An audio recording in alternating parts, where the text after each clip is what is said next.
endgame, and it paid off with a free piece.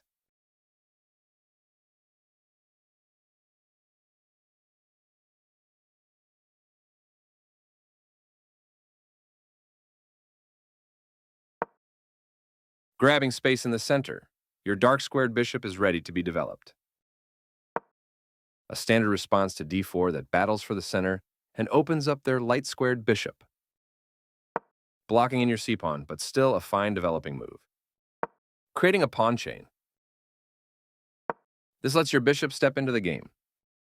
This move prepares for their bishop to join the action. Develops the knight and attacks the center. Your knight is pinned to the king, unable to move freely. You kicked your opponent's piece from that square. They moved the bishop to safety. You followed a great opening principle and developed a new piece. They played one of the best moves here. This is a fine move.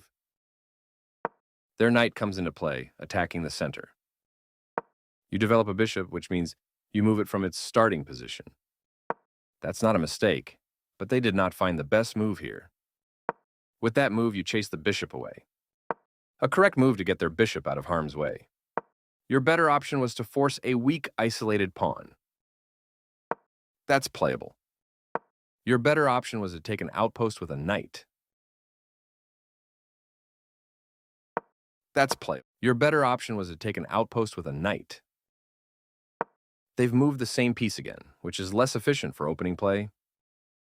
It is good strategy to develop your piece and win a tempo on a knight. Their best option was to move a knight to safety.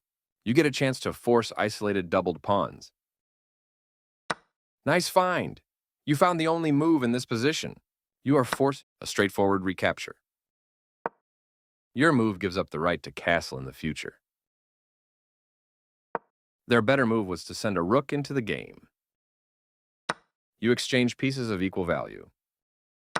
Their recapture simultaneously brings the rook into play. You permitted the opponent to win a rook by pinning a piece, taking your vulnerable rook. You recaptured the piece.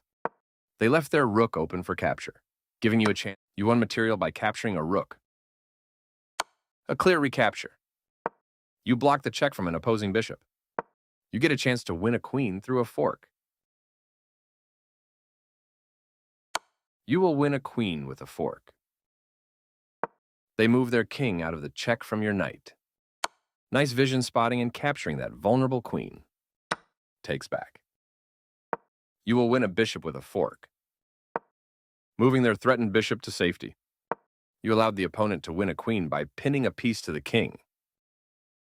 They overlooked an opportunity to win a queen by pinning a piece to the king. Good thinking. This move puts your... They develop a new piece. Well done, an excellent move. This move forces your queen to retreat, giving your opponent extra tempo. You've just allowed your queen to be taken without a fight. Capturing your hanging queen. Good job, that's what I would have played too. Their best option was to defend a bishop that was under attack. You step your king away from the checking bishop. Their piece is now in a more active square. Nice, definitely the right move. They made one of the top moves in this position. Very good choice. They missed a better way to evade the check from the opposing rook. You made a passed pawn. Decent move, but they had a better one. This move makes your knight much more effective. Their king steps away from the check by your knight. You permitted the opponent to eventually win a knight. They missed a chance to tactically win a knight. You permitted the opponent to eventually win it. They missed a chance. You're going to end up losing a knight. They overlooked an opportunity to tactically win a knight. This move will cost you a pawn. They overlooked an opportunity to tactically win a pawn. Your best move was to set up a blockade. This move left their knight hanging. This is the way to win a knight. They moved their king out of the check from your knight. You captured a free knight. I like their choice. You've moved your piece to a powerful square. You get a chance to force eventual checkmate. Your opponent will be forced into checkmate if you are now able to checkmate the king. You did it. Nice checkmate.